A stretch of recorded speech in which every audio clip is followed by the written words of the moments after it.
Over the last several years, people from right here in Lincoln with nowhere else to turn have reached out to 1011 with a plea for help.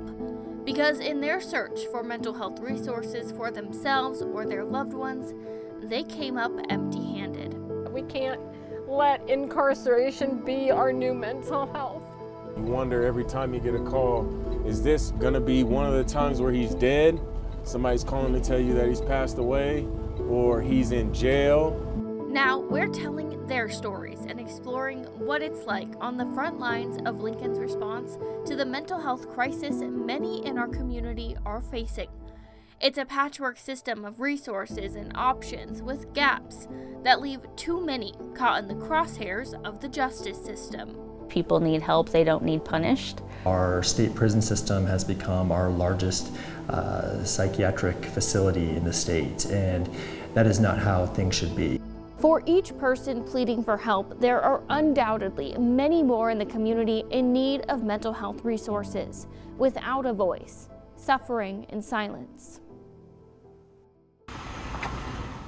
Clay Anders is one of those people who reached out to 1011 in a last-ditch effort to share the struggles his family has been through trying to keep his brother stable and out of jail. He can't go to certain group homes because when he's not med compliant, he's aggressive. And then being that he's been kicked out of so many apartments, because when he gets not med compliant, he doesn't pay his rent, he doesn't take care of himself, so they kick him out. Court documents show his brother has been diagnosed with schizophrenia. Clay has to provide round-the-clock care in between his full-time job as a truck driver, running a nonprofit for at-risk youth, and raising his own family. It's impossible. Literally, you can't, because he is struggling, and you have to be there for him every day. And you have to be there for not just an hour, you have to be there an extended period of time. He has to be watched because now it's gotten so bad. He says he's tried every resource he can think of, from nonprofits to police. Did all the procedures I could, any place you call here in town that deals with mental illness, the first thing they say is, if this is a mental health emergency, call 911. I did that over 6 times with no help. Eventually, police did respond to one of his calls for help, but by then it was too late. Just to get a call from the county attorney a couple days later saying, we got good news. He's in the county right now facing a terroristic threats charge, but he's safe. And in my mind, that's not good news. That's one of the worst things that could happen and what I was trying to avoid in the first place, because he's not going to get the essential resources that he needs there. Clay's struggle to find support for his brother isn't unique. Another parent who reached out to us, who wants to remain anonymous to protect her son's identity, says she too has been fighting for her son, who has also been struggling. Unfortunately, we had a lot of bad things happen in our lives. My close personal family, my children, which led to schizophrenia, bipolar diagnosis. She tells us it's not fair he has to suffer. It's just that his mental state is just not good. And it's sad and it's upsetting. Because he doesn't believe in himself. He doesn't believe in our family. He just feels like he's out there on his own. Region 5 Systems Emergency Services Director Kristen Nelson says these two families are far from alone. She's constantly hearing from people begging for help for their loved ones. Every single day. Every single day. And it's very sad because they are stuck. Community partners in the area are plentiful and do their best. We spoke with a number of them to learn what trends they're seeing in the community, how they help, and what shortfalls they see in Lincoln's resources. We start with Centerpoint, which provides in- and outpatient mental health care. Centerpoint started 50 years ago as a community response to the people who are struggling with substance use issues in the early 1970s, starting off as a substance use program to expanding into mental health and primary care and housing and other supportive services. They helped more than 4,500 people access mental health or addiction services last year. When people are experiencing that crisis, they can also walk in and have somebody to meet with in real time versus having to make an appointment or wait to get in, especially when there was a shortage of staff with the pandemic going on. And then we've always had the crisis line, so again, that other person that they can call in a time of crisis as well. What's going on? Centerpoint staff says the demand for their services have only grown year over year, but it's not necessarily the number of people struggling. Today we're seeing more people with more severe symptoms. Despite their best efforts, Centerpoint can't help them all. So right now, only probably 20% of the population that actually needs help with mental health or substance issues gets the help. The Mental Health Association is another nonprofit trying to reach those in Lincoln not getting mental health support. They use peer supports like Anike Jones, who shared her own experiences with mental health and addiction. So drinking led me to basically give all the money I had to other people, to my addiction. I dabbled in drugs here and there, experienced being homeless in Omaha, living out of my car, and then even went to Arizona, took off from everybody, and I experienced being homeless up there, incarceration, you name it, I did it. And so it just got to a point where I was just so tired of being sick and tired, and I figured something has to change, or this is going to kill me, which I had comfort in that, or this is going to put me back in jail. Anike and her colleagues use life experiences like that to connect with people in need of services, share their stories, and encourage them toward recovery and treatment. They offer help in areas like employment, health insurance, group homes, support groups, and a crisis hotline. Above all else, they just want to be there for people who may need a little hope.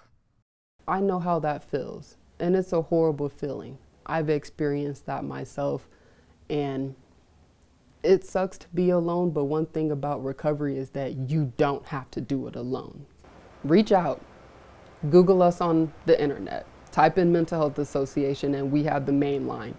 I will answer that phone and I will talk to you through it. I will refer you to our REAL program of peers that will come out to your doorstep and just sit with you and talk with you. Another piece of this puzzle, the state's only mental health emergency room at Bryan West. We see on average between 500 and 600 individuals a month that come through for mental health emergency assessment. It would be really no different than if someone is experiencing a medical condition, so just like a heart attack or different things. Bryan Health walked us through what patients can expect. If you're here for suicide, anxiety, then you'll be escorted back to this area, which is the mental health area, where you would be taken back to an interview room. Patients will talk with a social worker and may be admitted for a few days. The goal is for patients to leave the hospital with a plan for long-term support, but for some who need a higher level of care, that help isn't easily found. Those beds on a state level are not available. The lack of inpatient beds both in the state hospital and in community treatment centers was brought up time and time again in the more than 30 interviews 1011 did for this documentary. Described as one of the speed bumps on the road to treatment and recovery, holding people back. Lincoln police say they face the fallout firsthand. Honestly, it impacts just about every call for service that we go on. And someone that's in crisis, someone that is considering or speaking of completing suicide, someone that has made an attempt at completing suicide. Lincoln Police Captain Ben Kopsa says officers responded to more than 3,650 mental health calls for service in 2022. That's 10 per day. So that puts it into a little bit of perspective on how many we're out on. And again, those are just calls that are specific to the mental health concern.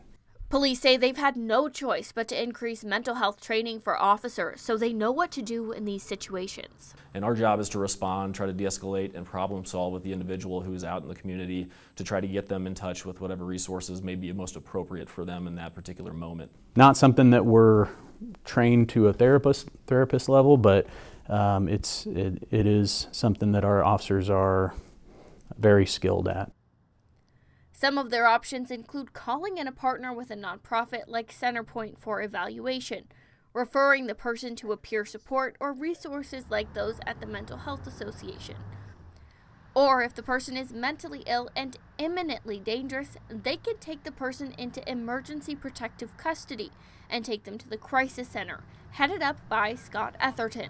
If someone he threatens suicide and needs to be, and the law enforcement or someone doesn't believe that they're safe on their own, they can be placed on a hold in which an evaluation has to take place for that individual. Two parents of Lincoln men say within the last few years, they've called police hoping for their adult children to be taken to the crisis center during mental health emergencies. But instead of help, their loved ones were let go by police, only to later end up in handcuffs. For Brenda, it also left her in the hospital. The only thing I really remember at all is seeing Austin running towards me and yelling like he was scared to none other, that yelling, "I'm not going to let you let them kill me." And I wound up in the hospital. I don't remember how I got there. Brenda says her son has been diagnosed with a severe mental health condition and had recently been kicked out of a long-term treatment center, discharged from receiving developmental disability services from the state, and was on a new psychiatric medication. In the days leading up to the assault, he had been struggling. Austin's behaviors were very out of character for him. He was very focused on thinking that I was a vampire, that I was feeding him human meat, that I was, you know, not who I said I was, and he was very fixated on me, which is very odd. Having previously been placed in emergency protective custody, Austin was involved with the mental health board and law enforcement. Brenda tells 1011 she kept asking them for help. Begged him, please place Austin in emergency protective custody. You have to. And he then, you know, told me he could write an affidavit and send it in to the county attorney, but he knew that the county attorney wouldn't sign it. Her son didn't get placed in emergency protective custody. Instead, he landed in prison with an 18-year sentence after the assault. The officer Brenda begged for help, apologizing for not being able to do more. He could have done something. He could have done something. Chris Kristen's story is similar. He says his son was in a mental health crisis and threatening to take his own life when he stole a car and threatened the driver. Just before that happened, Chris, a former Nebraska state trooper, was on the phone with police begging for his son to be taken to the crisis center. And I said, "Oh, for the love of God, please, please, EPC him."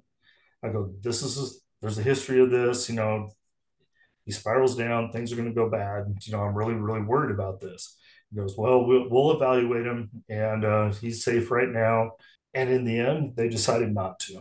They said he didn't meet criteria. It wasn't long before his son was arrested and behind bars. There was a way to prevent this from happening. And I feel for the victims. You know, when we talk about systemic issues in our society, and I think this is one that we just kind of push off mental illness to the side. And it doesn't have to be that way. we can actually help these people. Because of the concerns brought up by Brenda May and Chris, 1011 looked into the process for getting someone placed in emergency protective custody. The process, laid out in state law, requires the person to be mentally ill and dangerous. Well, the procedure is designed to protect the person's liberty interest. Everyone has the right to liberty, and to force them into treatment, you're interfering with their liberty. Even if it's an outpatient basis, you're making them do something that they might not want to do. So the procedure is designed to ensure that there is clear and convincing evidence that the person is dangerous. But LPD said they don't always get it right. We're making a difficult decision. And again, it comes down to a point in time, the immediacy of the concerns. The person has to be an imminent threat of bodily harm to themselves or others. And so there's always going to be negative outcomes when we're leaving people in the community that, I wish that we could always make the right decision, but sometimes the hindsight is 20/20. Now, Brenda and Kyle's sons are in the criminal justice system, where we've been told mental health resources are not readily available. Not in the Lancaster County Jail. It's extremely frustrating for us to be the last resort in a lot of regards for that population. We are not equipped with the appropriate infrastructure to treat them in the best possible manner. Nor the Department of Corrections, who declined an interview with us. We did talk with Doug Kobernick, who provides oversight as Inspector General for NDCS. Well, the number of people that have a mental health condition of some sort or another is quite high within the correction system here in Nebraska. The Lancaster County Jail does have a behavioral health unit, and anyone entering NDCS gets a behavioral health assessment, and people with severe mental health needs receive therapy at least monthly. But those limited options aren't always enough. There's a number of people that have come across where you think, wow, if they just had a treatment-oriented facility in bed that they could be in, and that you would see this positive change. And as much as the Department of Corrections and their mental health team tries to help somebody, it's a much different environment. It's not a therapeutic treatment environment, really. Nebraska's criminal justice system, particularly those involved in probation, told me in a panel they are hyper aware of the need for more mental health care. Upwards toward 80% or more of the individuals who come before the courts have some kind of behavioral health problem, whether it be with substances or just mental health as well. And so a large percentage of people have those problems coming in, which may be directly related to the charges in which they've been arrested for, or may be a compounding issue that helps, or I should say impedes them getting the help that they need. They echoed the concern that people's mental health needs are only getting more extreme, forcing a greater focus on getting people help and resources, not just punishment. What we've learned is we can't ignore mental health and have our communities be safe. We know that it is essential that mental health is a core piece of community safety. Part of probation's job is to connect people with resources like inpatient or outpatient therapy, medication management, and more, both on entry and release from the justice system. A lot of time they're able to do that, but not always. First and foremost would be the waiting list. If people can't access the services that they need right away, you're obviously postponing addressing those issues or behaviors that's kind of causing or attributing to the criminal behavior. Also, as we said, that's like saying you're sick and medicine's not available. This brings us back to one of Nebraska's biggest roadblocks to treatment for those who need it most: the number of beds in inpatient treatment centers, namely the Lincoln Regional Center. I'm currently allotted under what they call the bed allotment, about 17 beds. Kristen Nelson says the state went through a huge adjustment of mental health resources in 2004 when LB 1083 went into effect. It closed 2 of the state's 3 regional centers with the goal of getting people with mental illnesses out of institutions and into their communities. I would say LB 1083 was a very big success. Until. Kristen says inpatient beds are far from the only solution and only a fit for 1% of the people Region 5 touches. But for that 1%, it's critical. I have one female right now at the Mental Health Crisis Center who's been waiting over 100 days in a crisis center. That's just a good example of a system failure. That is not where we should be. People should not be sitting in a facility like that for 100 days. When LB 1083 first passed nearly 20 years ago, Kristen says there were 100 beds available for commitment at the Lincoln Regional Center. And then it was 90, then it was, I think we're currently at 40. So 40 is not enough beds statewide, which is why I think we're seeing some of the pushback and the kickbacks in the system. Another one of those clogs in the system relates to a different group of people in need of mental health treatment, those deemed not competent to stand trial, waiting in jails for treatment so their case can move forward. The director of the Lancaster County Jail says the wait is often more than 100 days. 102 days is still an unreasonable number for folks to essentially be in limbo within the justice system. Yeah, I mean, it's not good, I guess is the general consensus. It's not good. At the jail, people who are actively experiencing symptoms of their illness, who are not able to be in groups with other people, are there in a cell by themselves. Quentin Renner, who lives in Sarpy County, lived that experience. Yeah, that bothered me. Yeah, because like, I don't know, I just didn't really, I didn't want to wait at all. I just wanted it to be done with. He sat in the county jail for months, waiting on a bed at the regional center after he was arrested for assaulting his mom during a mental health crisis. It was just a rough day, and he tried to push me down the stairs, and I had to have a coworker call 911 because I couldn't get it done. And they took him to jail for me that day.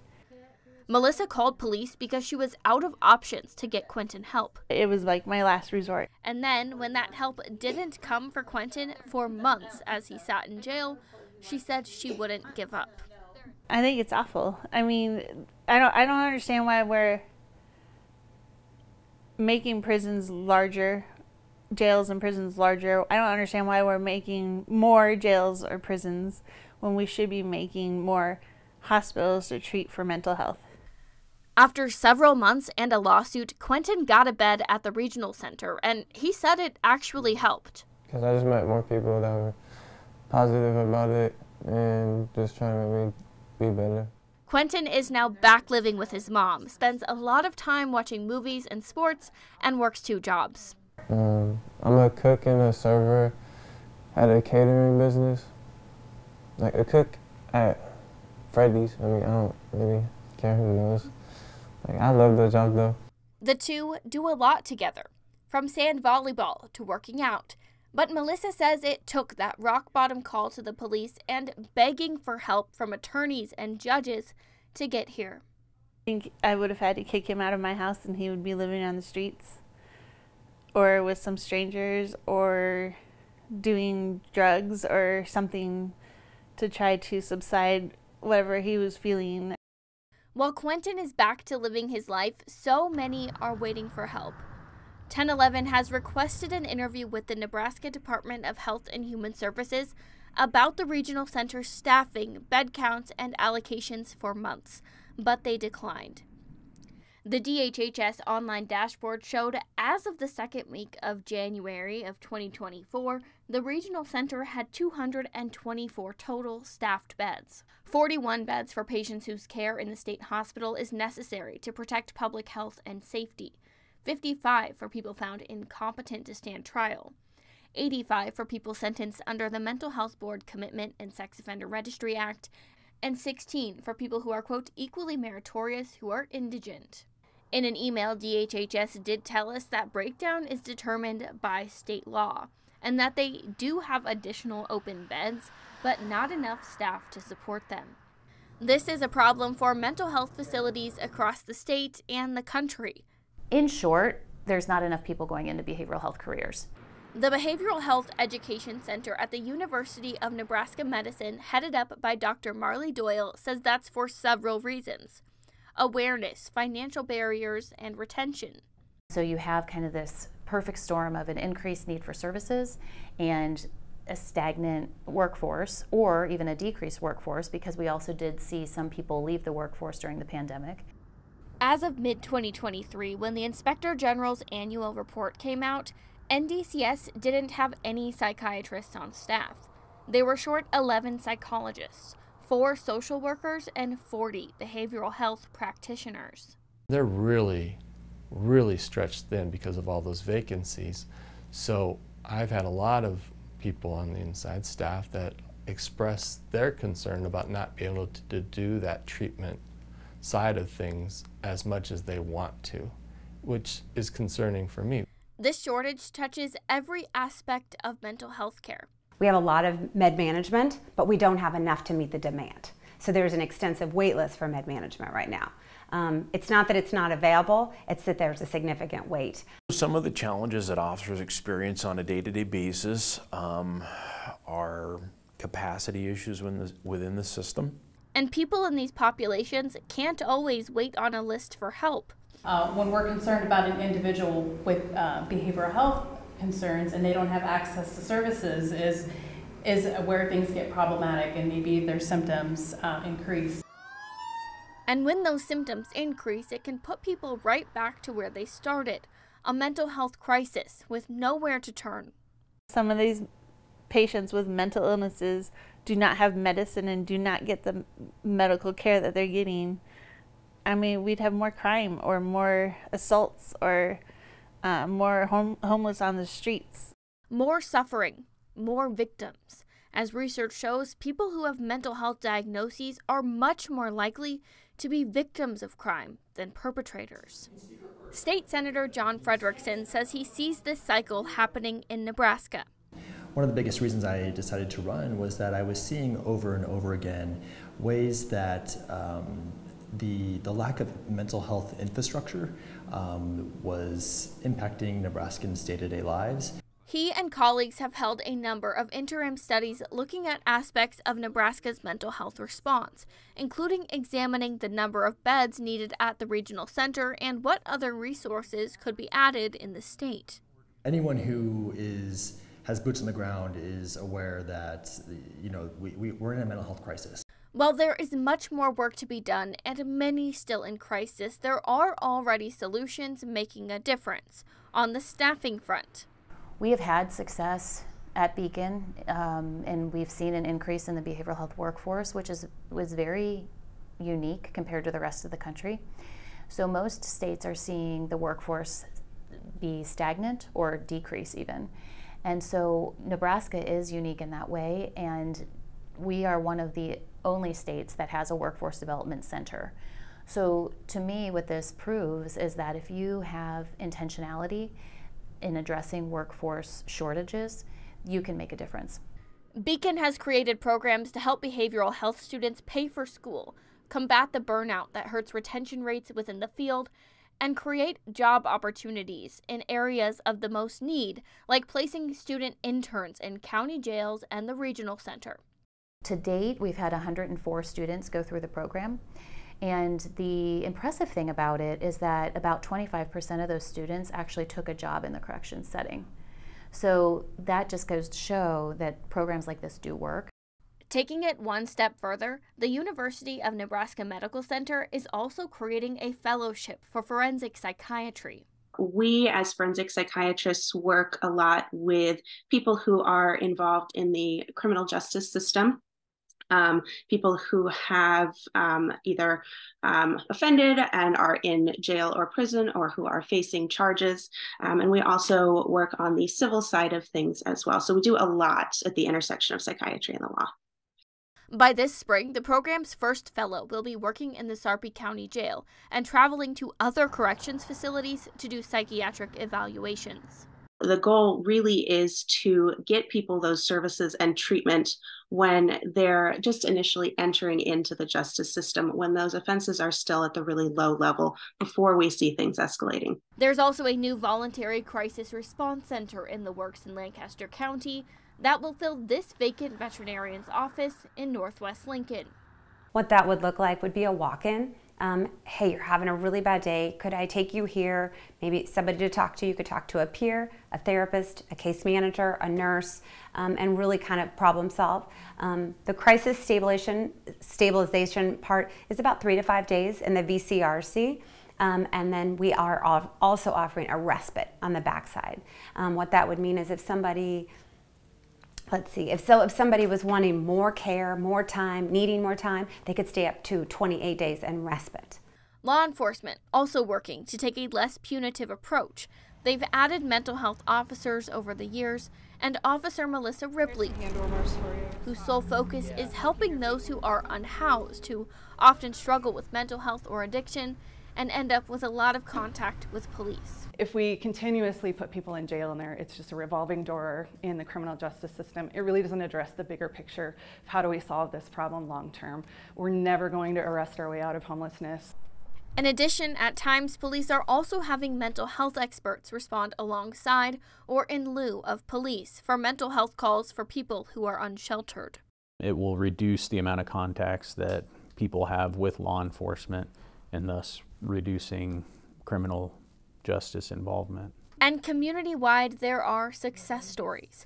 People who have navigated the system to access mental health resources and are now giving back, like Melissa Lemmer.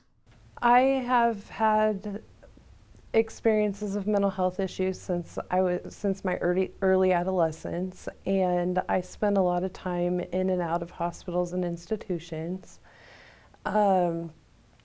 My life looks very different now. She's been working with the Mental Health Association for 16 years, using her life experiences to help others. Trying to access services was really difficult. It still can be. Financial barriers have been significant in my life, especially when it comes to medication, and finding providers that take the insurance that I have. Her job now is to help people navigate their employment and health insurance to help them on their path to recovery. It's a full circle moment for her. A lot of providers had really low expectations of me because of my diagnosis, and they thought that I would never be able to work, that I would be on disability the rest of my life, that I wouldn't be able to get married, that I wouldn't be able to do the things that I had goals and dreams and hopes of. And when I was introduced to RAP and MHA, I was introduced to words like hope and recovery. I'm a homeowner, I'm married, I work full-time, I'm a pet parent, I have a lot of things, I have a lot of hopes and dreams and things that I live for now that I didn't used to live for. LaDonna Little Elk's been there too. I struggled with alcoholism, and my family wasn't sure how to get help for me. Until she got in touch with the Mental Health Association. Met with a peer and, you know, just talked and connected that way. And then once I did get sober, completed treatment, and they asked me to volunteer, and I've been here ever since. She's now helping others work through their struggles at one of the Mental Health Association's group homes, hoping to give them the same hope she got from her peer. She gave me the option of, well, do you even know what you want? And that was just, it gave me like a little glimmer of hope of, wow, so other people have done it. This person sitting in front of me has done it, and she has a number of years sober. So I just walked away from that conversation with a little bit of hope, and that's kind of what drove me to finally get into treatment. Melissa and LaDonna say the frustration parents, siblings, friends of those struggling may feel is real, but you can't force recovery on someone. And so I've always been a love them through it type of approach, because, you know, when you're dealing with something like that, it seems like the world's already given up on you, or at least that's how you feel. So to have someone in your corner means a lot. I think it's huge. Those we interviewed say these successes should be celebrated, but the community needs more. More inpatient beds, both involuntary in the regional center, but voluntary options too. More affordable access to therapy, medication, housing, support systems, and community involvement. People can live a great life, that, you know, a life beyond their wildest dreams. And I think everyone deserves that. Community partners 1011 spoke with say this will take money. Funding behavioral health is a priority. There's lots of priorities in the country and Nebraska, but I think behavioral health really affects all of us. Because this is a community health issue. At the end of the day, it's not something that's going to go away, and we are just one small piece of that puzzle. Senator Frederickson says he's going into the 2024 legislative session hopeful. We can either pretend like this is not an issue and we can pretend like this is not happening, but I don't think that's going to be the case. Multiple people involved in Lincoln's mental health response say with more resources available on the front end, there will be more people like Quentin, Melissa, Anike, LaDonna, people who are overcoming and thriving. People whose mental health is just a piece of their story. For a long time, I lived my diagnosis. I thought that's all I was. And when I found that I could live in the community just like anybody else, like I have 2 dogs and a cat, and I love makeup and things like that. So I love things that other people love. And it's not who I am. And fewer people like Clay, Brenda, Chris's loved ones behind bars or in a prison of their own mental illness, suffering in silence. It's just a system that is broken and it's not working, and we need to do more. We need to put a microscope under what we're really doing instead of just putting a Band-Aid over it and calling it good. The stakes too high not to act, and soon. Not just treating the person and ensuring that Nebraskans can thrive and be healthy, but thinking about the families and their communities and, you know, frankly, the economic impact that this has on our state. So this is a really big concern. It should be a huge priority in our state.